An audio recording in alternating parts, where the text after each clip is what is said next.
Kapag manalo ako sa eleksyon, mangungurakot ako ng pera ng bayan. Magnanakaw ako.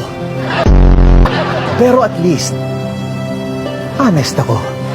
Pag akong nanalo sa darating na eleksyon, hindi ko tutuparin ang mga pangako kong ibababa ang mga bilihin at itataas ang sweldo. Pero, at least honest ako. Kapag ako nanalo sa darating na eleksyon, gagamitin ko ang pondo ng gobyerno para makapag-travel at mag-shopping sa ibang bansa. Dahil makapal ang mukha ko. Pero, at least, honest ako. Kapag nanalo ako sa darating na eleksyon, gagamitin ko ang posisyon ko para mambabae. Dahil babaero ako. Pero, at least, honest ako.